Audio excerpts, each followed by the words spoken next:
All right, music fans, welcome. Harmless Dave here on the Harmless Dave channel, talking about real music on another very slow day in the world of classic rock. But I'll try to make something of this video. Please watch the videos, folks. I'm in a viewership drought right now. If folks could watch the content, that would be cool. Um, Doing what I do in real time for a few real people just like you there and like me here. So yesterday, if you want to call this big news, it was news. Phil Ehart, the drummer from Kansas, is releasing a memoir in April called I Am Phil. It says here, for more than 5 decades, Phil has been a driving force behind some of the most recognizable and enduring music in rock, helping define a sound that bridged progressive ambition with mainstream resonance. His rhythmic vision, musical and business leadership, and unwavering commitment to the craft have influenced generations of musicians and fans alike.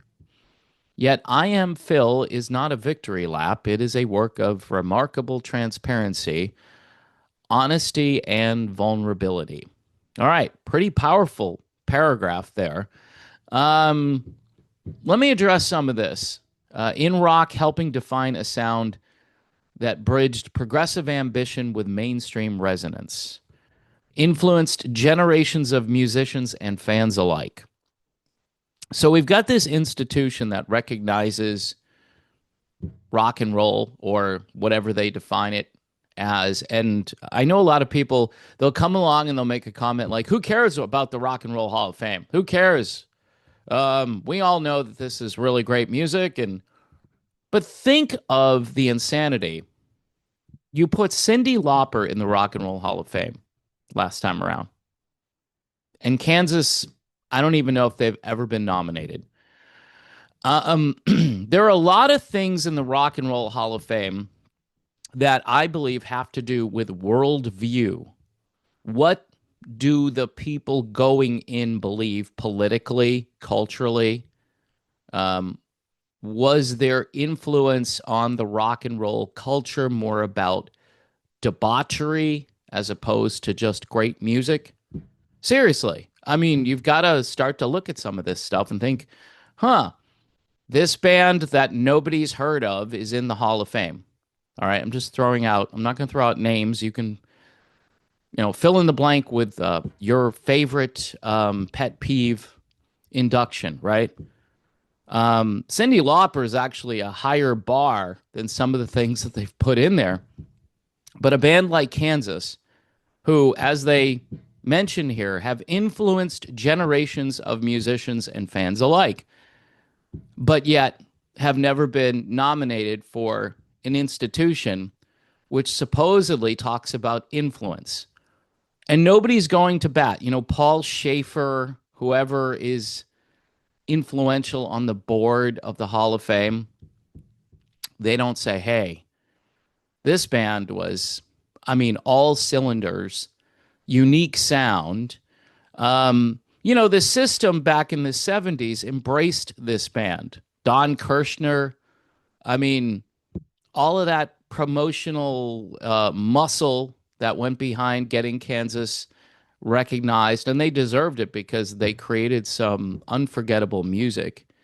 And their catalog stands up against anyone's catalog up until, say, I don't know, probably I would say until like Steve Walsh left the band finally for the last time. But say up until the mid to late 80s, I think even the stuff they were doing on MCA was just really amazing music. But if you want to look at the classic lineup up until 1980, and then even the John Elefante stuff, I think is really good music and should be part of that if they're ever going to recognize this band, which I don't think they're going to. So Phil is writing a memoir. He speaks about the triumphs and the toll, the creative breakthroughs, the personal costs, the doubts, the discipline, and moments that nearly broke him.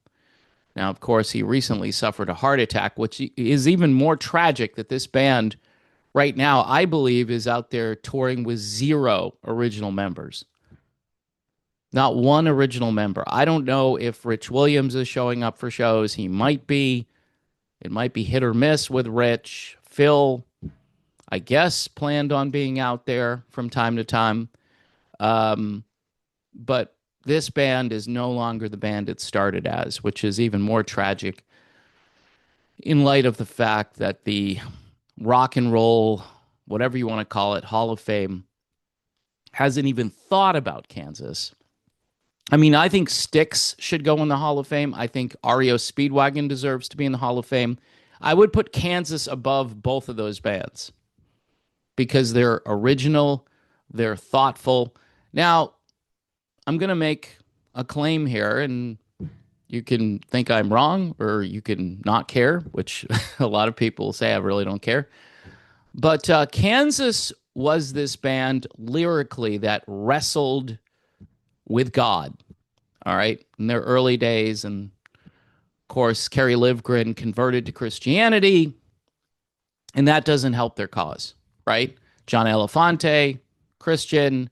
They even had Christians in droves showing up at their concerts in the early 80s when I believe John and Kerry were together in the band still.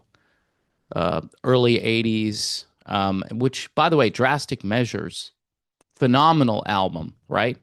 Play the Game Tonight. What I thought to myself, wow, they have a different singer, and this is working. This is good stuff. But that's Vinyl Confessions, by the way. Those two albums, really great.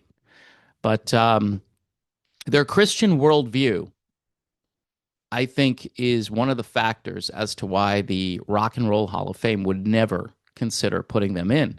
It's like Ted Nugent's politics. They just make it impossible for Ted to be nominated.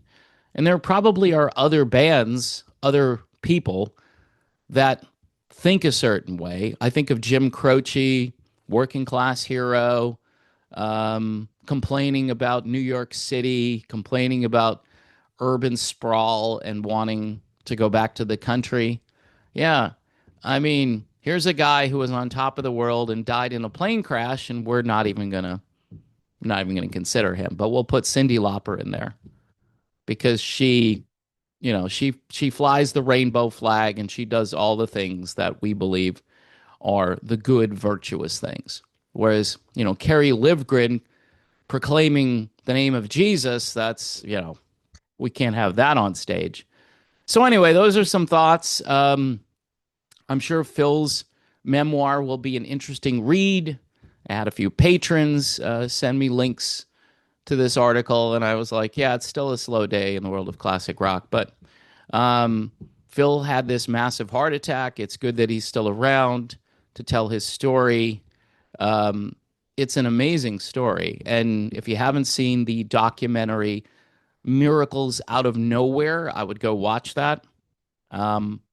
It did stop at a point where I think the story could have continued. That's the only complaint I have about that documentary. But anyway, my name is Dave. Thanks for watching. Don't forget, you can support this channel. I need the support. January has been a very slow month, and this video won't do me any favors. So buy me a coffee, Patreon, YouTube memberships, and PJ Rock Super Chats. Until next time, I'm Harmless Dave, and thanks for watching.